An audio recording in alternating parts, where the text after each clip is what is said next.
देखो बेटा, जब इस तरीके का क्वेश्चन आपके पेपर में आएगा ना, जब जिसमें आपसे ये पूछा जाता है क्वेश्चन के अंदर कि भई इसमें पावर निकालनी है, जैसे इसमें एक्स निकालना है, अगर आप क्वेश्चन को ये देखोगे यहाँ पर, तो इसमें आपको क्या दे रहा है? इसमें आपको दे रहा है एलसीएम। क्वेश्चन में आपको क्या दे रहा है? इसमें क्वेश्चन में आपको दे रहा है आपको एलसीएम।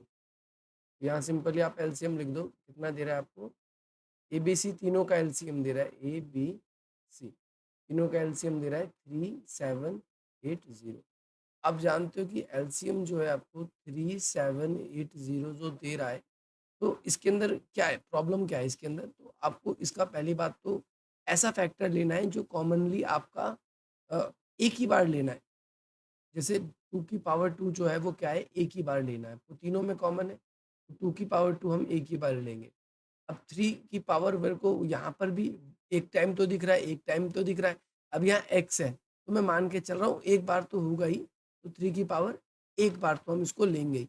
लेकिन और कुछ भी होगा, अभी हम कह नहीं सकते क्या होगा, तो एक बार तो हम इसको लेके चलेंगे। इसके अलावा और कौन-सा नंबर है?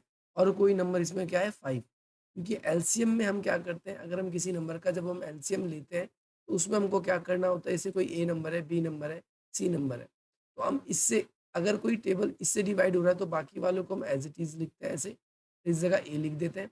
अब हम बी को बी से कर रहे हैं तो हम इसको एक बार में लिखेंगे या बी लिखेंगे, सी को एज़ इट इज़ लिख देंगे एक बार इसको लिखकर, और फिर हम सी को करेंगे। यानी ये जो किसी के टेबल से नहीं जाते, तो इसको हम क्या करेंगे, हम इसको आगे कैरी करते हैं। तो ऐसे ही ये 5 और 7 जो है वो नहीं जा रहे थे, तो ये भी इसके एलसीएम में ही काउंट होंगे, और इसके बाद में हम इसको क्या करेंगे, डिवाइड करेंगे।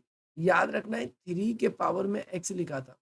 तो ये जितने भी 3 की पावर बनेगी लास्ट में, जो भी नंबर बनेगा पावर में, वो इसका होगा। सबसे पहले इसको 7 से डिवाइड करते हैं, तो 7 5 जा होगा, यहाँ 2 बचेगा, और 7 4 जा, ये और फिर पूरी तरीके से कट जाएगा। फिर 5 से इसको डिवाइड करेंगे तो 5 1 जा 0 8 लगकर, फिर 4 से करेंगे तो इसको 4 2 जा, और 4 2 जा के बाद में इसको क्या लिखेंगे हम, 4 2 जा के बाद में यहाँ पर 8, और फिर 4 7 जा। अब यहाँ पर क्या बच गया, 3 की पावर x बच गई। अब आप ऐसे कैलकुलेट कर लो कि 3 की पावर x है, तो इसको मैं क्या लिख सकता हूँ, 3 की पावर 3 लिख सकता हूँ। 3 से 3 कट जाएगा तो x की वैल्यू क्या आ जाएगी यहाँ पर, सिंपली, यानी हम क्या रख सकते हैं, x की वैल्यू 3 रख सकते हैं।